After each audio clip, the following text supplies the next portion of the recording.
Bismillahirrahmanirrahim. Assalamualaikum warahmatullahi wabarakatuh. Alhamdulillah, hari ini insyaAllah kita akan mulakan ziarah di sekitar Masjidil Haram. Pertama kita mula dekat sini. So di depan kita ni itulah Jabal Abu Qubays. Depan kita Jabal Abu Qubays ni semua Jabal Abu Qubays ni. Yang sekarang ni dia dah tarah, dia buat istana ni. Dan tetamu-tetamu diraja. Ini. So, saya tak boleh nak cerita lebih sebab dia dah ada kamera, nanti dia nampak.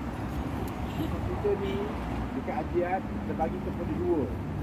Mana kita tengok gambar tu ada bukit kecil antara tengah-tengah tu, ini ada bukit dia. So, kita duduk dekat sebelah sini dan kita akan menuju ke arah sana, iaitu ke Jabal Khadamah yang telah pun dia tarah tu. Jadi hotel ni kita akan straight, tapi kita akan masuk sebelah kanan. Kalau kita terus, kita akan pergi ke rumah Sayyidina Abu Bakar Siddiq. Kemudian kita akan sampai pula ke Syubaikah, tapi dia agak jauh. Jauh ni maksudnya kita kena pergi sana dan patah balik. Saya bimbang kita tak larat. Jadi saya syorkan kita pergi sini dan kita naik ke atas rem tu. Di situ kita akan telusuri beberapa tempat yang akan ada sepanjang daripada tempat perjalanan tu, insya-Allah. Jadi rapat-rapat sikit supaya saya boleh terangkan nanti dan kita boleh tengok tempat tu. Tempat-tempat yang disebutkan dalam sejarah tu. Di antaranya rumah-rumah, kawasan dan tempat-tempat yang signifikan dengan sirah baginda Rasulullah SAW. Boleh ya? Yeah. Okey, ni bangunan yang kita tengok ni, yang kita lalu ni adalah merupakan bangunan yang Pejabat Pengurusan Masjidil Haram dan Masjidil Nabawi. Ya. Boleh pula. Jika saya tak boleh. Ya. Oh yeah. Test.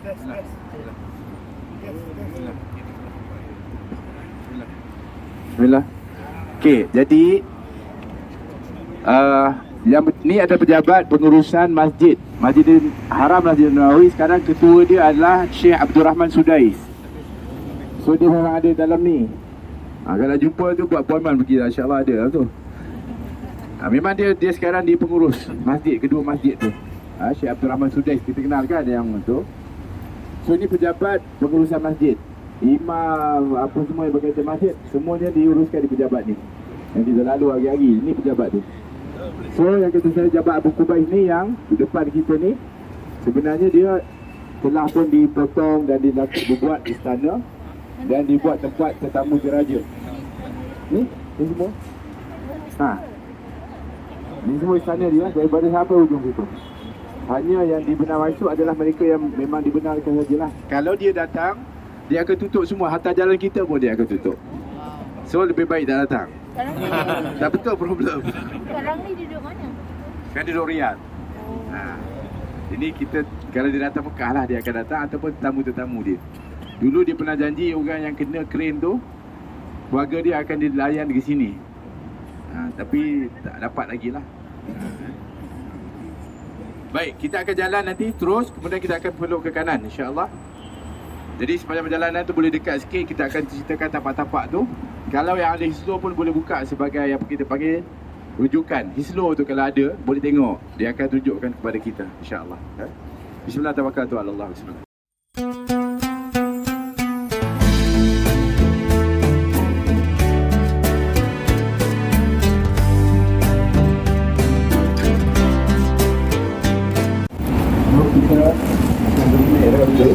So bangunan yang kat depan, yang bergaya tu, itu namanya Hotel Lama. Sana Hotel Mekah dia panggil. Yang gaya tu kayu-kayu kan, ada kan? Di situ lah rumah dia, tampak rumah Sayyidina Abu Bakar Siddiq radhiyallahu anhu. Dekat KFC tu, kan ada fountain tu, itu dikatakan adalah rumah, tampak rumah Sayyidina Abu Bakar Siddiq radhiyallahu anhu.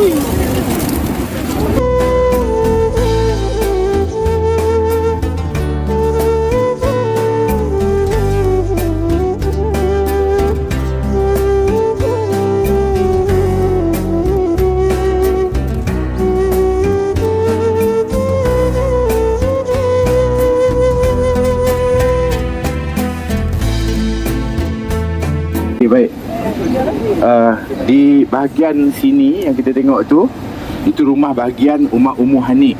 Rasulullah selalu setelah wafat Sayyidina Khadijah, dia duduk ni, rumah sepupu dia.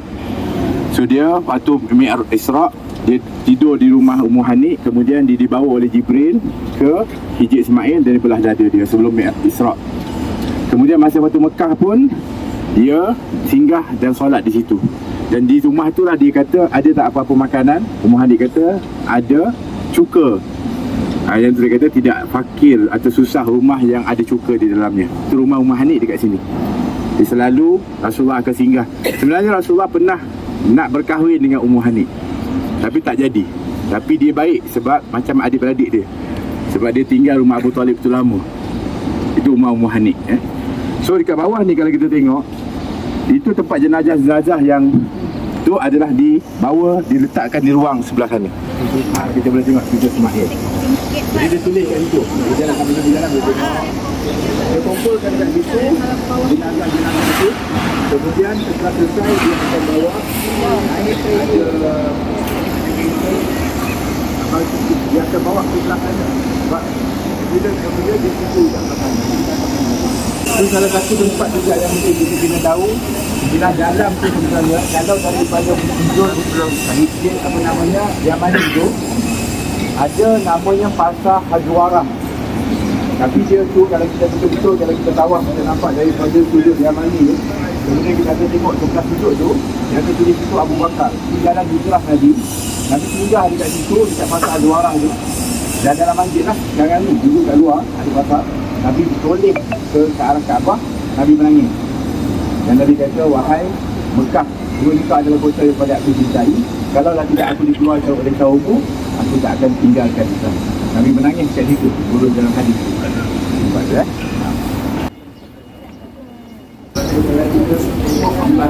Nampak tu di bahagian sofa ni bermakna inilah dekat tampaknya rumah Al-Arqam bin Abi Arqam. So kalau kita lalu kat bawah, kita akan tengok dia punya pintu tu, dia tulis pintu Al-Arqam bin Abi Arqam. Cara orang-orang yang buat daripada masjid ni untuk memelihara kesan sejarah tu, salah satunya pintu-pintu tu akan dinamakan dengan tempat-tempat tinggal para sahabat. Nanti kita tengok nanti ada pintu Al-Abbas, ada pintu Ali, ada pintu tu adalah tempat-tempat yang sebenarnya ada signifikan, ianya merupakan tempat bersejarah. So dekat dengan sofa ni, rumah yang duduk dekat celah tu adalah rumah Al-Arqam bin Abi Arqam, tempat dakwah Rasulullah secara rahsia selama 3 tahun. Jadi dia adalah daripada bukit Jabal Abu Qubays ni bersambung kepada sofa, kemudian di celah tu rumah Al-Arqam bin Abi Arqam. Dia katakan di sini adalah, sebab tu kalau bawah ni kita tengok nama dia adalah pintu Al-Arqam bin Abi Arqam. Ini adalah nama lah. Jadi Rasulullah datang daripada rumah di belah sana, rumah Rasulullah, dia datang ke sini lah.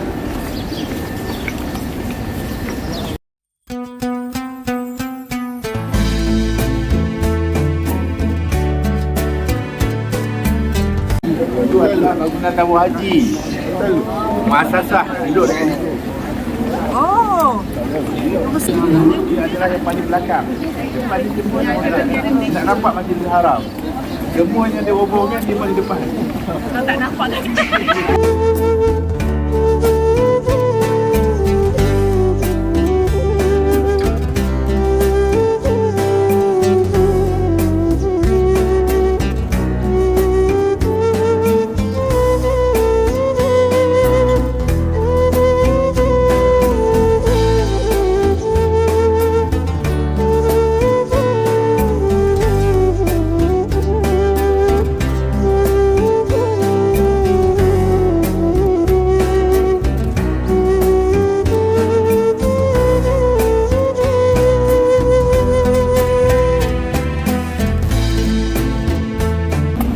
Bersih oleh jilat tu. Bismillahirrahmanirrahim. Kita berada di bahagian yang paling penting dalam sejarah. Amin. Dan sirah ya. Ya, Khususnya apabila kita berada berdekatan dengan tempat kediaman dan juga kediaman Rasulullah SAW dan juga tempat keluarga Rasulullah SAW. So kalau kita tengok di sebelah kiri, dia diterowong tu sampailah ke ke maktabah tu, itu namanya adalah Lembah Wadi Bani Hashim. Yang kita tunjuk semalam Bani Hashim tu, maknanya tempat Bani Hashim adalah yang sebelah kiri kita ni. Nanti kita akan pergi ke arah situ, kita akan tengok tempat lahir Rasulullah SAW. Tapi di situ semuanya adalah merupakan daripada lembah atau Wadi Bani Hashim. Kalau yang tempat Hilton tadi yang kita sebut tadi itu adalah tempat daripada kabilah Bani Taim, tempat Sayyidina Abu Bakar Siddiq. Kalau Jabal Umar tu tempat Bani Uday dia panggil, kan? Jadi ini adalah merupakan daripada tempat Bani Hashim. Depan lagi adalah Bani Amir. Sebab tu Syi'ib yang depan tu nanti dia panggil Syi'ib Amir. Orang kalau panggil Syi'ib Amir. Kalau kawasan ni dia tak panggil Wadi Bani Hashim, dia panggil Maulid Nabi. Dia panggil tempat kelahiran Rasulullah SAW. So sebelah belakang semua yang sebelah sini adalah tempat Safa dan Marwah. Di antara Safa dan Marwah ni ada rumah-rumah yang penting, seperti rumah yang pertama bapa saudara Rasulullah nama Al-Abbas bin Abdul Muttalib. Nanti kita akan tengok ada pintu namanya pintu Al-Abbas. Itu dikatakan tempat rumahnya Al-Abbas. Dan di antara itu juga ada rumah Waraqah bin Aufal, tapi tak dinamakan pintu itu dengan nama dia sebab dia telah meninggal dunia sebelum Rasulullah SAW memzahirkan dakwah dia. Tapi rumahnya adalah di antara Safa dan Marwah juga. Dan juga di antara penting adalah rumah yang ada di Marwah, yang mana ianya berada pada Bukit Marwah. Bermula daripada sebelah rapat dengan Bukit Marwah. Kerana Bukit Marwah yang hanya tempat sa'i itu adalah di hujung daripada Bukit Marwah, bukan semua Bukit Marwah. Sebab tu kalau kita tengok kesan batu yang masih ada itu adalah di hujung daripada Marwah. Sebab tu ada pertikaian tempat ketika dibesarkan sa'i ni, ada yang sebenarnya di kalangan ulama yang mempertikaikan, bolehkah, sahkah, macam tu. Akhirnya diputuskan dia diterima.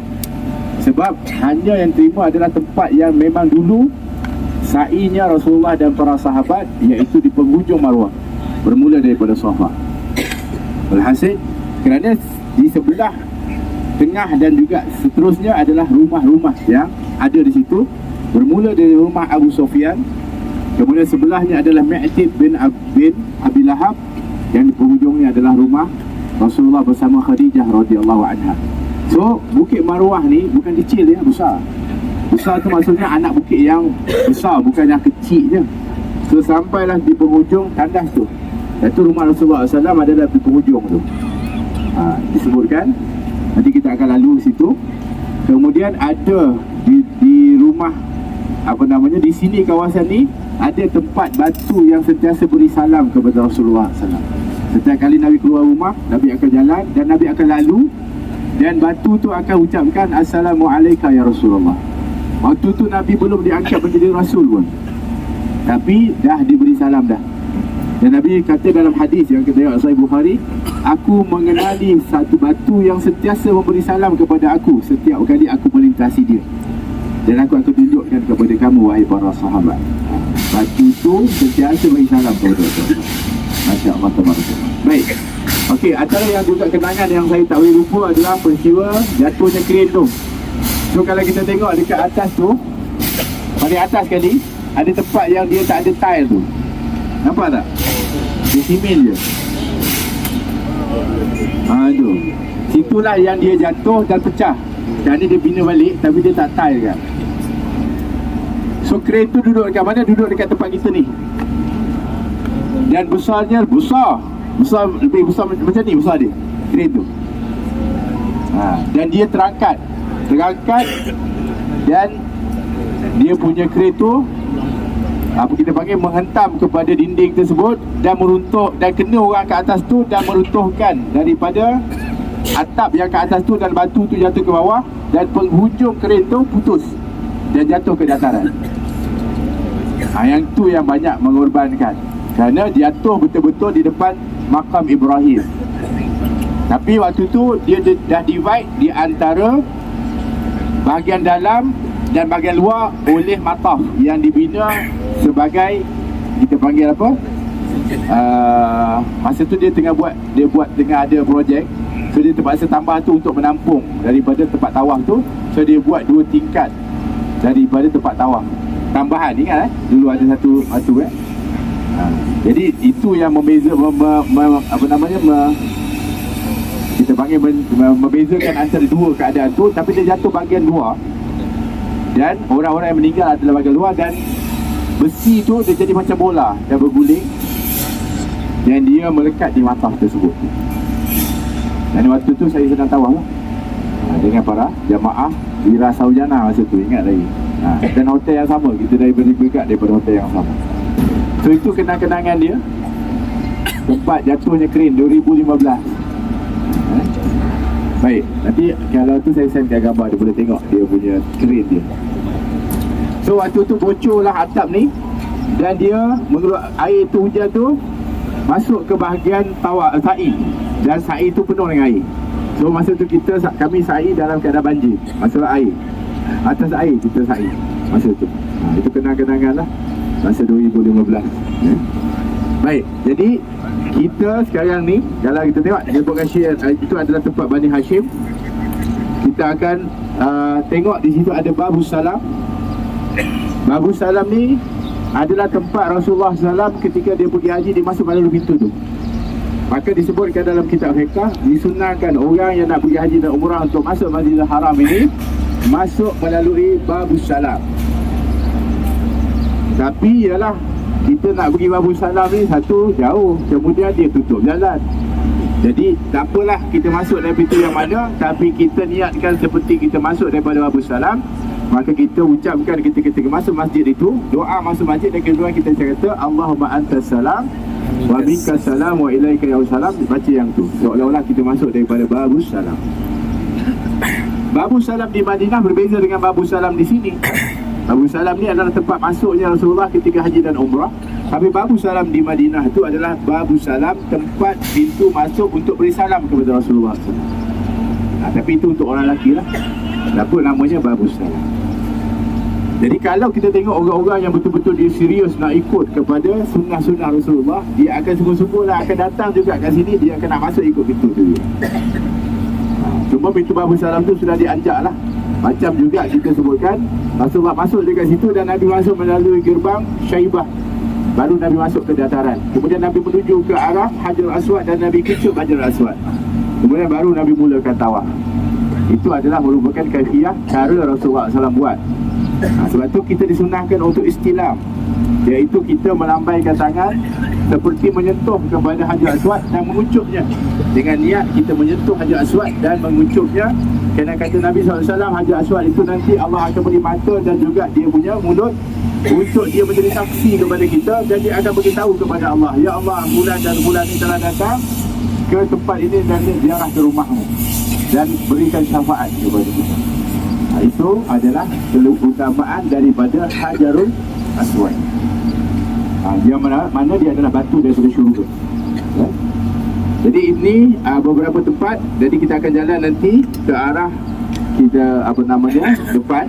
Kemudian kita akan susur mas keluar ke sana. Kita akan tengok Maulid Nabi, tempat lahir Rasulullah, yang sekarang ni dijadikan maktabah. Jadi bangunan warna kuning itu adalah tapak rumah Abdullah, bapa Rasulullah sallallahu alaihi wasallam, tempat lahir baginda Rasulullah sallallahu alaihi wasallam. Disebutkan dalam tu, kalau masuk di sebelah kanan dia ada satu ruang, di tempat tu ada mudir dia duduk. Disebutkan di situlah ada tanda tempat lahir Rasulullah SAW. Dan setiap mudir yang kerja kat dalam tu, dia bagi report, mereka selalu bau wangi yang sangat-sangat wangi. Masya Allah. Tapi yelah, nak masuk tu dia tak usaha, dan dia biasa tak benarkan lah kan, ala kulihat. Tak apalah, tapi yang kita tahu, dan memang itu tempat yang memang kita panggil seolah-olah satu yang telah dipastikan, walaupun ialah tidak ada satu kepastian pun. Tapi kerana dia ada satu yang telah dinakalkan dari mulut ke mulut, secara kalau kita kata dari segi sudut jumlahnya terlalu ramai, dari satu ulama' kepada ulama', maka oleh kerana itu bangunan itu dikenali dengan bangunan Maulid Nabi. Dan tempat itu dijaga sampai sekarang ini, walaupun ada usaha sebenarnya nak dirobohkan, nak dibesarkan tempat itu, tapi kerana bantahan-bantahan yang begitu besar dan banyak, sehingga akhirnya tetap juga dia sampai sekarang berada dalam situasi kondisi yang sama. Cuma yang tak dapat diselamatkan adalah rumah Khadijah bersama Rasulullah SAW yang Nabi hidup di situ 28 tahun. Rumah saya sebutkan sebelum ni, dia telah buat satu konkrit untuk nak cover tempat tu dan dibina lah apa namanya, asas ke atas tu dan dibina tandas ke atas tu. Tapi di bawah tu dia masih kekal lagi ruang-ruang yang telah boleh diselamatkan tadi. Di sebelah situ nanti kita akan tengok macam ada satu tempat yang terangkat. Ada mengatakan itulah tempat dia beamkan tu. Nanti kita akan lalu, kita akan tengok, InsyaAllah ya. Baik, rumah tu jugalah tempat Halimah Sa'diyah ambil Rasulullah. Kerana adat orang Mekah ni, khususnya tempat metropolitan macam Mekah ni, sebab dia tempat yang memang kita panggil bandar, tempat yang ramai pengunjung, tempat yang kita kata hewak lah kan. Cara orang-orang Arab nak pelihara anak-anak dia supaya mereka ni kekal sihat. Sebab kalau semakin ramai, semakin banyak penyakit, wabak pun akan senang untuk melanda. Kemudian untuk supaya mereka besar dengan kuat, serta fasih bahasa mereka terpelihara. Sebab duduk dengan modal orang-orang bandar ni, bahasa dah mula rosak. Macam kita lah sekarang kan, semuanya dah direkaskan dan sebagainya. So anak-anak itu biasa disusulkan di satu lembah-lembah yang jauh, di kampung yang jauh. Itu menjadi adat kebiasaan.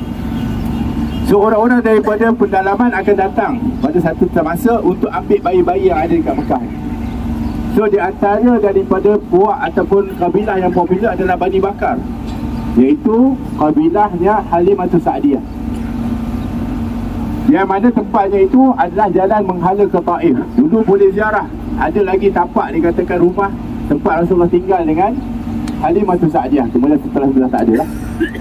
Jadi Halimah Sa'diyah ni ketika dia datang ke Mekah, waktu tu Bani Bakar dilanda dengan kemarau, mereka kekurangan dari sumber-sumber dan mereka memang dalam kesusahan. So mereka buat satu rombongan nak pergi ambil bayi-bayi, nak ambil upah untuk menyusukan bayi-bayi di Mekah. So semua daripada rombongan dia dah jalan, Halimah dengan suami dia dengan anak dia, dan ada baby kecil. Jadi kerana dia dalam keadaan susah, unta dia tu dah semakin tak keluar susu dah habis. Kemudian dia punya keledai pun dah lemah. So dia tertinggal di belakang. Anak dia menangis sepanjang malam sebab tak ada susu. Dia pun tak ada susu, dia punya unta pun tak boleh nak pulang susu dah. So dia punya keledai pun dah tak mampu nak jalan kecuali perlahan. So dia tinggal paling belakang sekali. Baik, perempuan-perempuan Bani Bakar dah sampai dulu ke Mekah. Mereka dah lalu dah rumah Abdullah. Waktu tu Aminah ada, Rasulullah dalam tu, mereka akan jerit di luar. Ada tak bayi yang nak kami bawa untuk susukan? Maka dengar suara di dalam. Ada. Mana ayahnya? Ayahnya telah meninggal dunia, anak yatim. Semua yang dengar tu tak nak ambil. Kerana bagi mereka, kalau dia ni anak yatim, satu, upahnya nanti siapa nak bayar?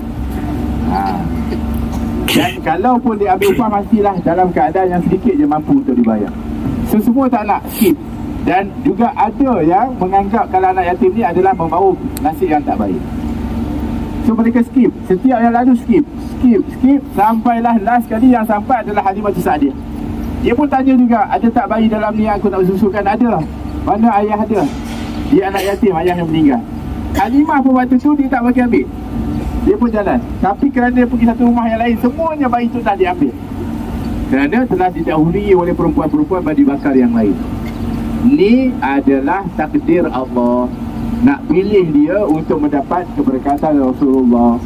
So ketika semua bayi-bayi yang dicari itu semua dah diambil, maka dia bincang dengan suami dia. Dia kata, wahai suamiku, dah takkan kita nak balik dengan tangan kosong? Apa kata kita balik ke rumah anak yatim tu, kita ambil lah dia. Apa yang kita dapat, kita terima sajalah.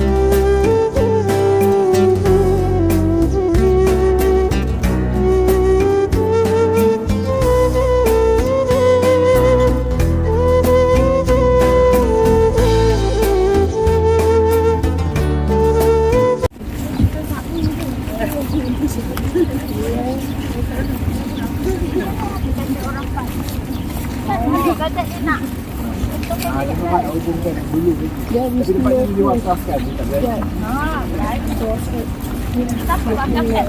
Dia nanti gubernur daripada Hijaz. Apa nama dia? Lupa. Dia masa tu, dia tahu nanti kalau dia ambil alih, perkara tu akan berlaku, dia dah wakafkan. Tapi banyak sebenarnya wakaf-wakaf yang telah dirobohkan kot. Cuma ni sebab sensitif, lebih sensitif tu.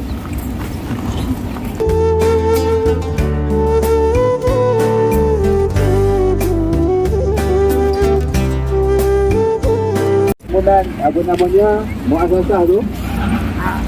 Yang warna merah. Jadi mereka ulang di jalan ni.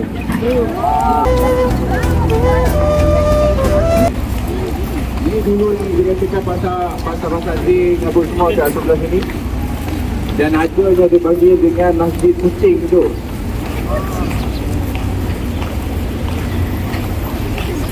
Dulu sekarang ni dah ada, tak semua dah ada, dia besarkan dah habis. Dulu semua dekat sini adalah hotel semua.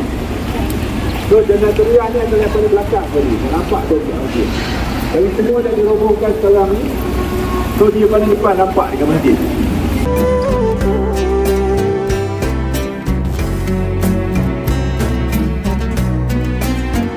So belakang ni dia. So Nabi SAW ketika dakwah dia di Mekah ni menghadapi rintangan yang begitu dahsyat. Kalau kita nak gambarkan ke, kita tak mampu nak gambarkan. Nabi keluar daripada rumahnya dalam keadaan kemas, elok, bersih, rapi. Nabi balik, Khadijah akan bersihkan daripada kotoran-kotoran, daripada darah yang mengalir. Itu adalah rutin setiap kali Nabi keluar dan Nabi balik. So kita boleh bayangkan apa yang dihadapi oleh Nabi SAW. Nabi pernah dipukul, Nabi pernah dipijak, Nabi SAW pernah diletakkan di belakang Rasulullah SAW dengan perut unta yang sehingga Nabi nak bangun dari sujudnya dalam keadaan yang sangat berat. Itu yang dihadapi Nabi SAW di dalam dakwah Rasulullah SAW. Maka ada kalanya Nabi SAW agak sedih kerana penerimaan yang dilihat daripada orang-orang Mekah. Dan ada kalanya Nabi SAW akan menyendiri. Nabi keluar, Nabi pergi macam tuntut jalan yang kita pergi ni. Nabi duduk seorang-seorang merenung. Keadaan tu bukan kerana Nabi putus asa. Tak, Nabi tak pernah kenal putus asa. Tapi Nabi sedih sebab Nabi berharap kalau boleh semuanya beriman dan menerima dakwah Nabi SAW. Jadi satu hari Nabi SAW duduk dalam keadaan sedih. Tiba-tiba datang Jibril alaihissalam kepada Rasulullah SAW. Dia kata, wahai Rasulullah, apa yang kau sedih? Kata Nabi, aku tak mahu untuk terima dakwah aku. Kata Jibril, Allah Subhanahu Wa Taala mengatakan bahawa kalau kiranya semua mereka tak nak beriman kepada kau, ada makhluk-makhluk lain yang pasti akan beriman kepada kau. Maka kata Jibril, Allah suruh kau bangkit pokok. Masa tu Nabi duduk, ada satu pokok depan Nabi SAW. Jibril kata panggil pokok tu. Nabi pun panggil pokok tu. Pokok tu keluar daripada tempat dia dengan akar-akar dia. Dan dia berjalan menuju kepada Nabi SAW. Dan apabila sampai kepada Rasulullah, maka kata Jibril suruh dia beriman. Kata Nabi, berimanlah engkau. Maka kata pokok itu, asyhadu an la ilaha illallah wa annaka Rasulullah. Pokok itu beriman di hadapan Nabi SAW. Kemudian Jibril kata, suruh dia kembali ke tempat dia. Pokok itu ujung-ujung balik, masuk ke tempat dia balik. Subhanallah. Itu menunjukkan bahawa sebenarnya semua makhluk ini menyayangi, mengasihi dan beriman kepada Rasulullah SAW. Walaupun manusia tak beriman kepada Rasulullah. Dan pokok itu, yang disebutkan beriman tadi, tempatnya itu telah ditandai tempat ini. So sekarang ni kita pergi ke tempat pokok. Kita pergi ke tempat pokok yang beriman tu. Berapa ni? InsyaAllah.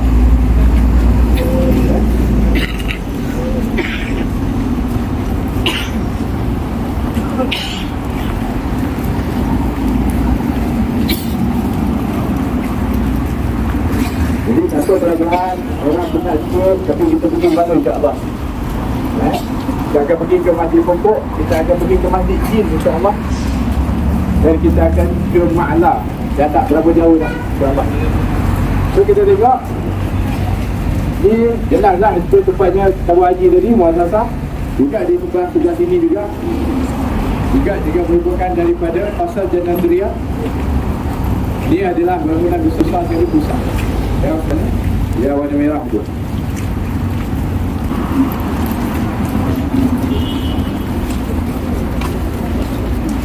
Okay, nanti kita akan minta jalan, minta tolong berhati-hati ketika melintas jalan.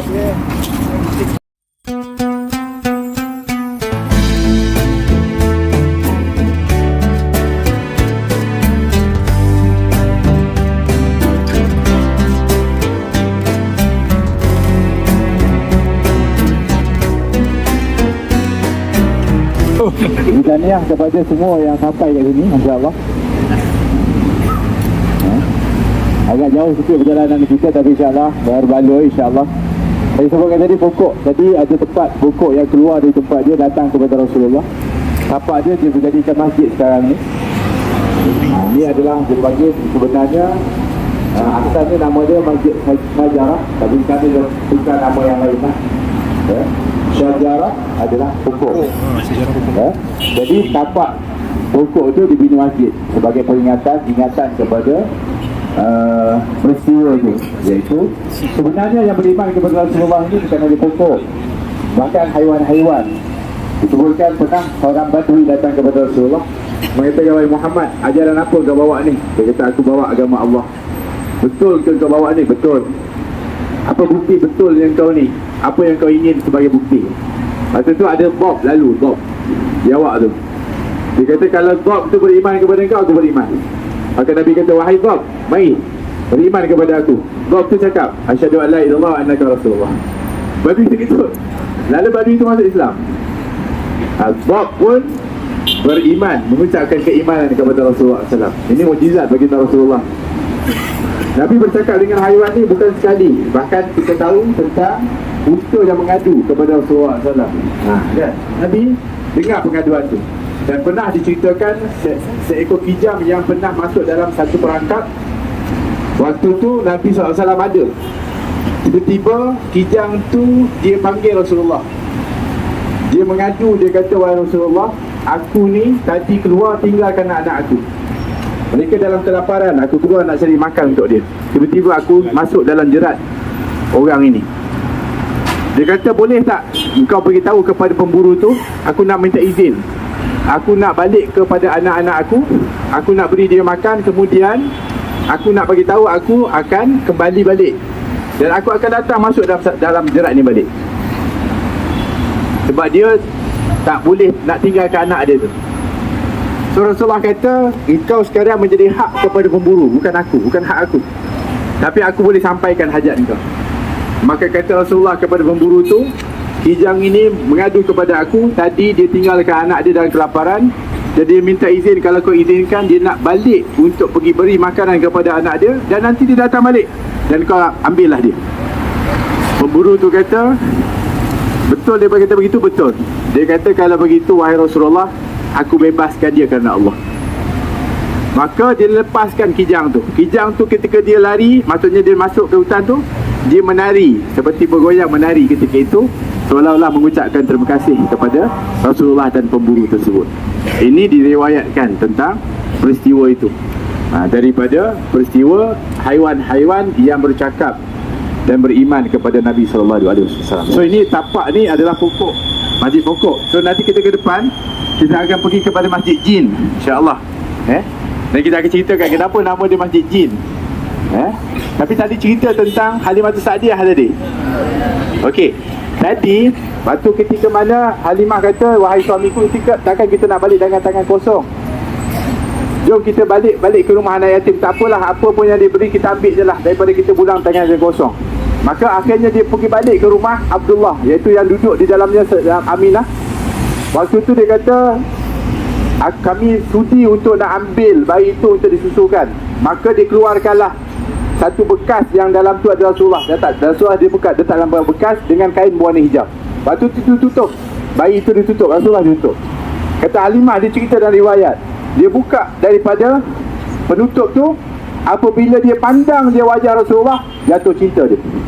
Dia kata, demi Allah, kalau sekiranya wanita-wanita Wati Bakar tadi yang lalu terlebih dahulu dan dapat melihat akan bayi ini, pasti mereka tak akan lepaskan bayi itu. Waktu tu dia sayang betul, jatuh cinta terus kepada Rasulullah. Maka waktu tu dia tengok Rasulullah bangun daripada tidur dia senyum kepada aku, kata Halimah. Lebih lagi ketika dia jatuh cinta, dia terus angkat Rasulullah. Waktu dia angkat tu, sentuh Rasulullah, minta maaf dia cerita, aku rasa susu aku membengkak. Tiba-tiba dia rasa dah ada susu dah. So dia buat apa? Waktu tu dia nampak Rasulullah lapar, dia pun letakkan kepada Rasulullah dekat dengan susu dia, dan Rasulullah pun mula menyusu di sebelah kanan. Dia cerita Rasulullah minum sehingga habis. Kemudian dia nampak kalau Rasulullah tu mungkin nak lagi minum, kerana dia sayang Rasulullah ni, dia balikkan sebelah kiri dan dia dekatkan dengan di sebelah kiri daripada susu dia. Tapi waktu tu dia kata Rasulullah mengelakkan, tak nak minum dah. Sedangkan dia tahu tadi Rasulullah nak lagi, tapi dia dekatkan lagi sebab dia sayang sangat. Tapi Rasulullah tetap juga ketika itu mengalihkan daripada kepalanya. Lepas tu dia letak balik tempat tu. Setelah dia letak je, dia dengar bunyi tangisan. Tangisan siapa? Anak dia. Sebenarnya semalam ada nangis lapar, tapi ketika dia pegang Rasulullah, dia lupa yang lain. Demikian cinta dia kepada Rasulullah.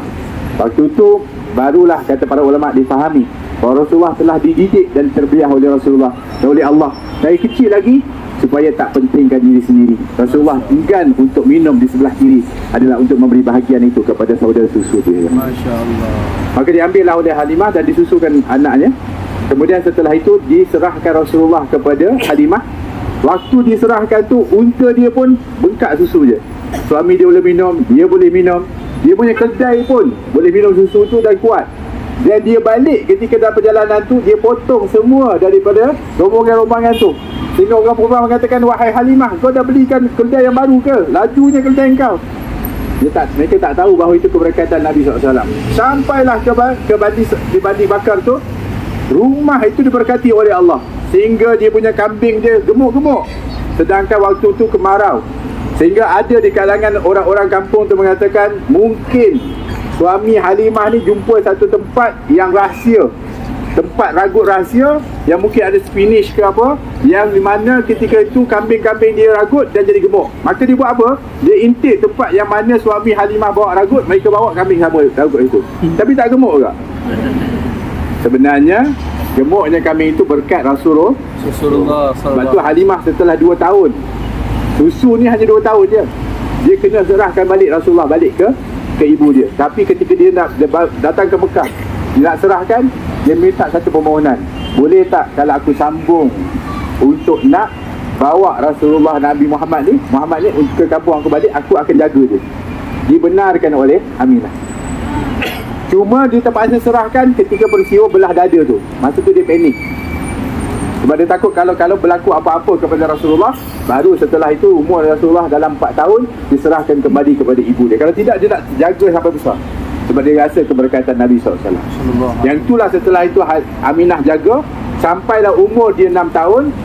Ketika Aminah bawa dia pergi ke Madinah, ziarah kepada kuburnya Abdullah, kemudian balik sampai ke Abwa. Maka tu ketika itu Aminah sakit dan meninggal di situ dan dikuburkan di situ.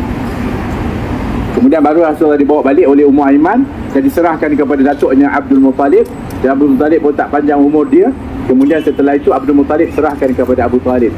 Dalam sekian daripada anak-anak dia 10 orang terlebih tu, diserah Abu Talib sebab Abu Talib adalah adik-beradik Abdullah seibu sebapa. Yang lain semuanya sebapa saja. Jadi itu sebab dia, walaupun Abu Talib banyak tanggungan dia, tapi kasih sayang tu pasti lebih, kerana dia adalah anak saudara seibu dan sebapa. Itu dia antara sebab dia kenapa serah kepada Abu Talib. Allah Ta'ala alam, kita pergi ke arah tu InsyaAllah.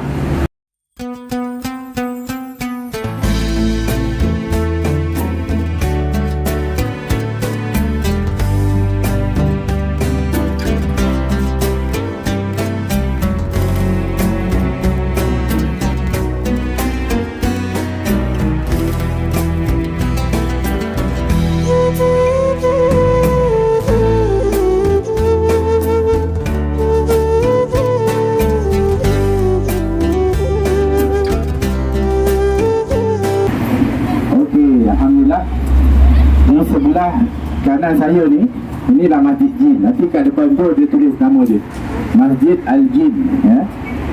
Kenapa nama dia Masjid Al-Jin? Dikatakan di sinilah Rasulullah SAW bertemu dengan jin untuk Nabi ajarkan dia tentang Islam. Asal pertama jin ni boleh beriman kepada Rasulullah bermula ketika dakwah Rasulullah di Taif. Nabi pergi Taif, diusir, diberi batu. Nabi SAW dioffer untuk dilepaskan batu, Nabi tolak. Nabi turun, Nabi pergi ke Gunung Manazil. Kemudian Nabi berhenti, Nabi mengadu kepada Allah tentang kekurangan dia. Kemudian Nabi baca Quran. Ada daripada, kalau tak dalam riwayat, dua atau berapa ekor dari jin lalu jalan tu. Dia daripada Yaman nak pergi ke arah Syam. Jin ni dia melentas. Tiba-tiba dia dengar baca Quran tu, dia terkejut sebab ini bukan perkataan biasa, ialah kalam Allah. Maka dia berhenti dengar bacaan Al-Quran tu. Apabila dia dengar bacaan Al-Quran tu, dia jumpa Rasulullah. Maka dia tanya, Rasulullah kata ini adalah kalam Allah. Maka akhirnya mereka beriman. Mereka buat apa? Mereka patah balik, jumpa dengan kaum dia balik dan ajak untuk beriman. So jin ni sampai sekarang, dari zaman Nabi ni adalah Nabi dan Rasul kepada manusia dan jin, ya. Bukan hanya manusia, ya. Sebab tu jin pun ada yang beriman dan ada yang kafir. Jin ada mazhab, ada Syafi'i, ada Hanafi, ada Hanbali, ya. Ada Syiah, ada, ya, ini betul. Bermakna jin juga seperti kita, yang ada beriman dan tak ada beriman, dan ada yang betul, ada sesat dan salah dan sebagainya. Tapi di dalam alam lah mereka lagi kuat bergaduh. Sebab tu dia ada riwayat menceritakan bahawa bumi ni sebelum manusia diduduki adalah diduduki oleh jin. Dan dialah yang membuat banyak kerosakan.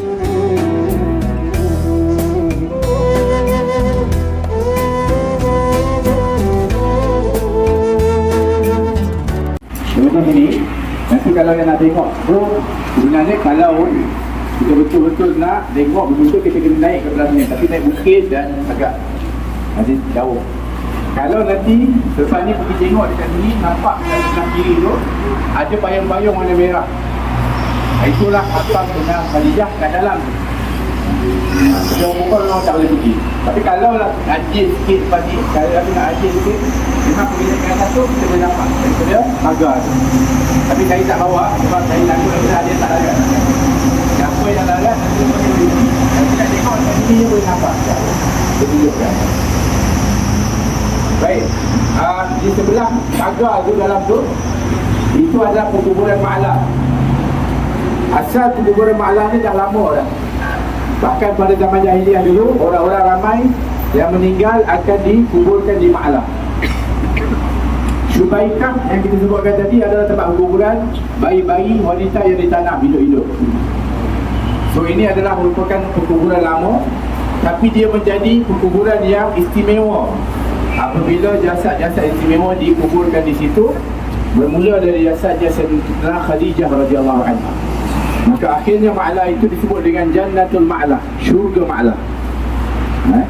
Maka setelah itu sekian para sahabat dan keluarga Rasulullah yang dikuburkan di Ma'lah ini. Dan pada hari ini Ma'lah tidak lagi boleh untuk digunakan. Maksudnya tidak sewenangnya orang boleh untuk nak ditanam di Ma'lah, tak. Tapi apabila ulama menyebutkan Ma'lah ini hanya tempat orang yang Allah pilih untuk ditanam di situ. Dan saya menjadi saksi pada 2019 di Ma'lah ni, hatta minta maaf saya sebut, radio dia pun tak ditanam di sini. Tapi pada 2019 telah meninggal seorang kiai besar Indonesia, Kiai Zubair Ma'mun Zubair. Dia adalah merupakan kiai besar, seorang alim. Dia memang dari dulu dia niat nak meninggal di Mekah, nak dikuburkan di Ma'lah. Waktu dia meninggal, jenazahnya solatkan di Masjidil Haram. Jenazahnya dibawa secara manual, ya, diangkat berarak beramai-ramai sampai ke Ma'lah. Dan dia dikuburkan di Ma'lah. Itu yang kata kalau Allah pilih tu dia dapat. So dalam tu ada dia punya kuburnya Kiai Makmun Zubair. Kalau kita boleh Google tengok nama dia, memang nama dia tu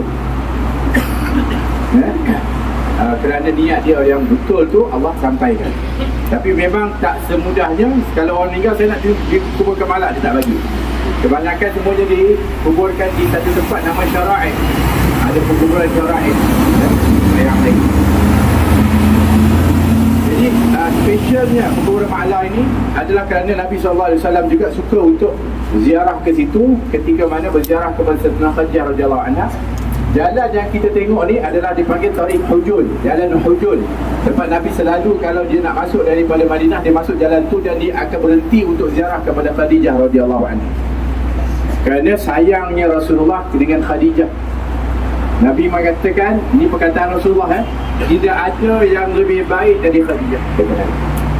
Tak ada yang lebih baik dari Khadijah. Ini sayang Rasulullah kepada Khadijah. Kenapa? Kata Nabi, sebab waktu ketika mana aku diganggu, diusir oleh kaumku, dia yang membela kepada aku.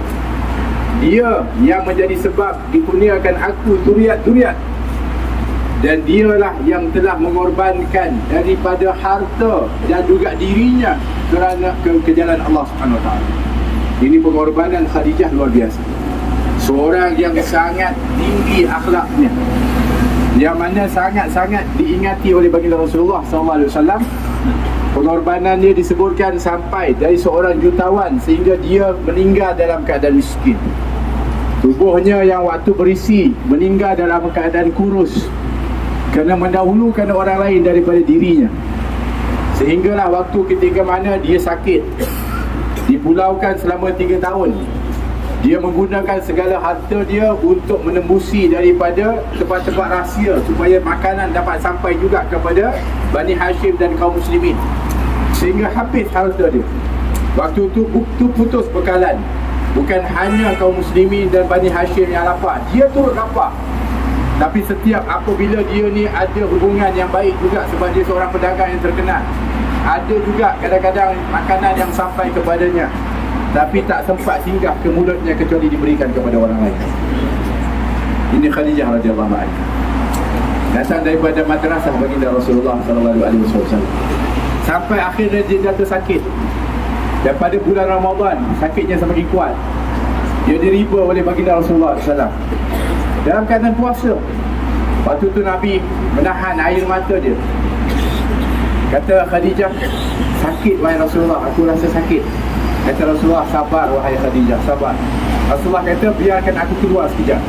Nabi keluar. Ketika keluar, Nabi menangis. Nabi tak menangis di hadapan Khadijah.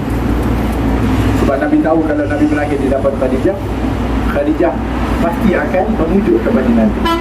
Kerana Khadijah tak mahu mendengar air mata baginda Rasulullah sallallahu alaihi wasallam. Itu kelebihan, kehebatan Khadijah.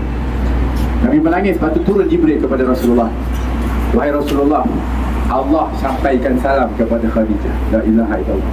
Allah sampaikan salam kepada Khadijah. Bayangkan, yang sampaikan salam Allah Subhanahu wa ta'ala. Dan katakan kepada dia, Allah telah sediakan syurga untuk dia.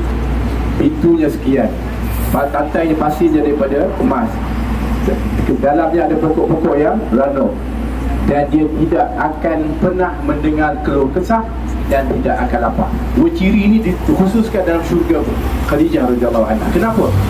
Kerana ketika dalam kehidupan Khadijah sentiasa menjadi tempat pengaduan, tempat mengadu Rasulullah, tempat mengadu kaum muslimin.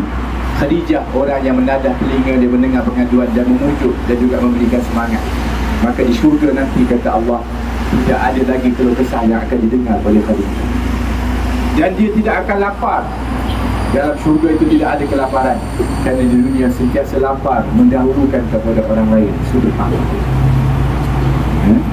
Waktu tu menunjukkan apa yang kita buat dekat dunia ni, susah mana pun kerana Allah, maka kita akan selamat nanti ke akhirat. Subhanallah. Waktu tu Nabi masuk, Nabi kata, wahai Khadijah, Allah sampaikan salam kepada kamu. Khadijah dengar tu, dia menangis dia. Dia kata, Allah sampaikan salam kepada aku. Maka Khadijah jawab salam. Tapi Khadijah tak mengatakan Allah wa'alaikumussalam. Tak. Sebab kalau wa'alaikumussalam maknanya mendoakan salam sejahtera kepada Allah. Mustahil. Allah tak perlukan kesejahteraan kerana Allah Maha Sejahtera. Tapi Khadijah bijak. Apa dia jawab? Allahumma antas salam wa minkas salam wa ilaika ya'udus salam. Ya Allah, engkaulah kesejahteraan, daripada engkaulah kesejahteraan, dan kembali kepada engkaulah segala kesejahteraan. Itu jawapan Khadijah dengan penuh bijaksana. Sehingga akhirnya dia dalam keadaan nazak pada bulan Ramadan, dalam keadaan puasa, dia mengatakan, wahai Rasulullah, tak ada apa lagi yang dapat aku tinggalkan kepada engkau. Kalau setelah ini kau akan teruskan dakwah dan engkau terputus bekalan, engkau koreklah kubur aku, ambillah tulang-tulang aku kalau itu diperlukan untuk kau meneruskan dakwah. Ya Allah, hebatnya pengorbanan Khadijah radhiyallahu anha. Sebab tu Khadijah ini berjasa kepada kita semua, dengan sebab dialah orang yang paling banyak memerdekakan hamba. Dialah yang banyak membela kepada Rasulullah sallallahu alaihi wasallam. Maka Nabi ketika meninggalnya Khadijah tahun itu diisytihar dengan amul huzun, tahun kesedihan baginda Rasulullah sallallahu alaihi wasallam. Tapi kesedihan bukan bermakna Nabi pada waktu itu putus asa dan berhenti dakwah. Tetap diteruskan dakwah. Khadijah, tempat Rasulullah balik dari rumah akan dilap, disapu oleh Khadijah. Debu-debu dibersihkan oleh Khadijah, dibersihkan darah-darah. Itu kerja Khadijah setiap hari. Bayangkan perasaan seorang isteri melihat suaminya dibuat seperti itu. Tapi satu titik air mata pun tak bakal dipipi Khadijah, kerana tahu kalau dia menangis, Rasulullah tak akan dapat untuk bertahan air mata dia. Demi memberi kekuatan kepada Rasulullah, selalu dia mengatakan, wahai Rasulullah, bersabarlah kamu, kau dalam kebenaran. Teruskanlah wahai Rasulullah, Allah akan bersama dengan engkau. Itu kalimat yang keluar daripada Khadijah. Sampailah dia ketika meninggal, Rasulullah rasa siapa lagi nak merawat dia. Kebetulan Fatimah waktu itu masih kecil, tapi Fatimah ni, subhanallah, dia gantikan tempat mak dia. Sebab tu Saudara Fatimah special, sehingga digelar dia sebagai Ummu Abiha, mak kepada ayahnya. Sebab ketika Rasulullah balik satu hari, tengok-tengok dia, Rasulullah sedih, sebab aku balik ni siapa nak uruskan aku. Tiba-tiba datang Fatimah, kecil je, dia membersihkan Rasulullah, dia lap darah, dia lap. Jadi Rasulullah kata, ini adalah Ummu Abiha, engkau adalah Ummu Abi, engkau adalah ibu kepada ayah kamu. Setiap hari Fatimah buat pula dia tu. Tapi satu hari Fatimah dah tak boleh tahan, dia udah. Lepas tu dia tengok Rasulullah balik berdarah dalam keadaan duduk, mengalir air mata dia. Habis dia lap tu, dia berkata, dia dah tak tahan tengok Rasulullah begitu. Jadi Nabi mengatakan, wahai Fatimah, ma yubkiki, kenapa kau menangis wahai Fatimah? Dia mengatakan, wahai Rasulullah, wahai ayahku, engkau adalah Rasulullah, kekasih Allah, engkau ada dalam kebenaran, kau bawa risalah Allah. Tapi tengok apa yang berlaku kepada engkau. Setiap hari engkau dibaling dengan sampah, engkau disakiti, engkau dibuat satu perkara yang tak baik kepada engkau Rasulullah. Apa kata Nabi SAW? Untuk memberikan tahu dan mendidik kepada anak dan juga kepada kaum muslimin, kata Rasulullah, wahai Fatimah, janganlah engkau menangis. Demi Allah, satu hari nanti tidak ada satu rumah yang dibuat daripada batu ataupun kayu kecuali akan dimasuki oleh agama yang dibawa oleh ayahmu. Betul. Kita tengok bagaimana Islam tersebar ke seluruh pelosok dunia. Tapi dengan apa? Dengan darah yang mengalir daripada Nabi, dengan kotor yang ada pada Rasulullah, dengan peluh dan penat Rasulullah SAW, pengorbanan yang begitu luar biasa. Dan di antara yang menjadi saksi adalah keluarga Rasulullah seperti Khadijah dan Fatimah dan anak-anak yang lain, dan juga daripada para as-sahabah yang berjuang, khususnya as-sabiqun al-awwalun, yang sampai mereka syahid ketika mempertahankan iman. Mudah-mudahan Allah memberikan ganjaran yang besar kepada mereka semua, dan mudah-mudahan Allah Subhanahu Wa Taala meletakkan mereka kedudukan yang mulia dengan sebab kedudukan mereka yang mereka mempertahankan iman.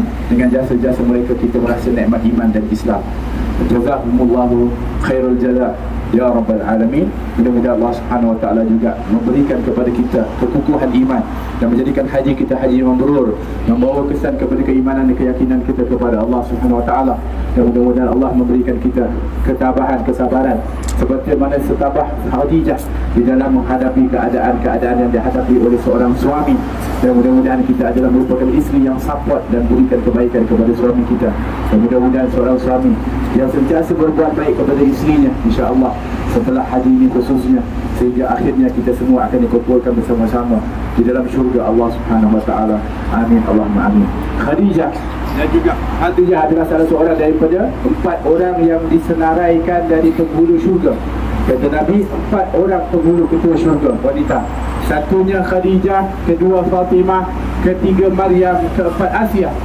Siapa yang 3 tu kenal kan? Fatimah kenal, Khadijah kenal, Maryam kenal, ayah ibu kepada Nabi Asia adalah isteri Fir'aun. Bayangkan isteri Fir'aun pun boleh jadi penghulu syurga.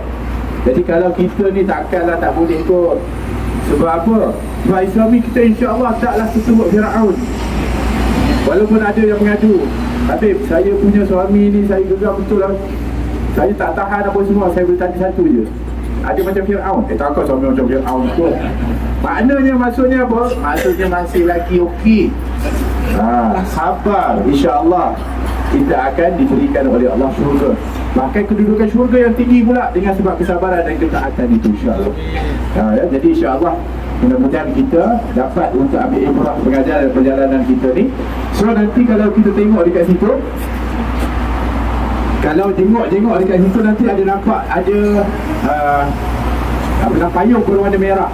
Dan ada tu, dalam tu adalah tapak daripada kuburnya Khadijah. Dia dah tanda kat dalam tu daripada pin berwarna putih. Dan ada pin berwarna kecil, itu nama anak Al-Qasim, anak dia Al-Qasim. Khadijah ada 6 anak dengan Rasulullah. Dia ada 2 anak dengan suami yang sebelumnya. Tapi 6 anak ni yang pertama ada Al-Qasim, sebab tu Rasulullah digelar Abdul Qasim. Yang kedua Abdullah. Yang ketiga Zainab. Yang keempat adalah Ruqayyah. Yang kelima adalah Ummul Kulsum. Yang keenam adalah Fatimah. Ruqayyah dan Ummul Kulsum pernah dikahwinkan dengan anak Abu Lahab. Abu Lahab punya anak ni, Ruqayyah pernah dikahwinkan dengan seorang anak lelaki Abu Lahab, dan Ummul Kulsum juga. Tapi ketika Rasulullah dakwah secara terang-terangan baru kahwin, Abu Lahab punyalah dia anti kepada Rasulullah. Dia suruh anak dia ceraikan anak Rasulullah. Tapi kemudian anak Ruqayyah itu dikahwinkan dengan Sayyidina Osman. Dan setelah Ruqayyah meninggal dunia, Ummul Kulsum dikahwinkan juga dengan Sayyidina Osman. Tapi sebelumnya pernah dikahwinkan dengan anak Abu Lahab. Dan juga semua anak lelaki Rasulullah meninggal waktu kecil. Yang paling terakhir meninggal adalah Ibrahim daripada Maria Qibtiyah. Umurnya 2 tahun ketika dia meninggal di Madinah. Semua yang lain dikuburkan di Mekah, iaitu anak lelaki lah. Anak perempuan semua dikuburkan di Madinah. Ruqayyah, Zainab, begitu juga Ummul Kulsum dan Fatimah, semuanya di Baqi'. Tapi ada seorang anak lelaki yang dikuburkan di Baqi', iaitu Ibrahim, sebab lahir di Madinah. Ada orang tanya, kenapa Rasulullah ni sampai ayah dia meninggal umur dia 2 bulan dalam kandungan, ibu dia meninggal umur dia 6 tahun, bahkan anak dia lelaki dia semuanya meninggal waktu kecil. Kenapa? Maka dijawab oleh seorang ulama mengatakan supaya cinta kasih Rasulullah itu tumpah sepenuhnya kepada umat. Sebab kalau ibu ayah dia masih ada, pasti dia akan bahagikan kasih sayang dia kepada ibu dan ayah. Tapi Allah ambil ibu dan ayah dia. Dan Allah ambil anak lelaki, sebab anak lelaki ni yang biasanya orang Arab dia sayang tu. Tapi demi untuk supaya kasih sayang Rasulullah tumpah sepenuhnya kepada kita umat dia. Maknanya dalam bahasa yang lebih mudah, Rasulullah rida ibu dan ayahnya diambil oleh Allah, anak lelakinya diambil oleh Allah demi kerana umat. Masya Allah, pengorbanan daripada Rasulullah Sallallahu Alaihi Wasallam. Semua anaknya dikuburkan sendiri oleh Rasulullah, kecuali seorang je, Fatimah yang meninggal setelah wafat Nabi. Yang lain semua meninggal sebelum wafat Nabi. Bayangkan apa yang ditanggung oleh baginda Rasulullah Sallallahu Alaihi Wasallam dalam kehidupannya, sentiasa diuji dan diuji oleh Allah. Kalau ada orang kata dia meninggal anak dia dan sebagainya, Rasulullah berapa anaknya meninggal? Semuanya meninggal. Bahkan ada daripada seorang musyrik mengatakan, wahai Muhammad, engkau adalah butir, engkau buntung, tak ada keturunan. Nabi SAW ketika itu diam. Turun firman Allah. Allah berfirman, inna syani'aka huwal abtar. Yang cakap Rasulullah itu tak ada keturunan, keturunan dia akan mati dan dia terputus keturunan dia. Betul, anak dia semua mati lepas tu dan dia tak ada keturunan. Tapi Nabi SAW diwahyukan oleh Allah, keturunan engkau wahai Rasulullah Muhammad dari Fatimah. Maka dia mengatakan, keturunan aku dari Fatimah, daripada Hasan dan Husain, kata baginda Rasulullah SAW.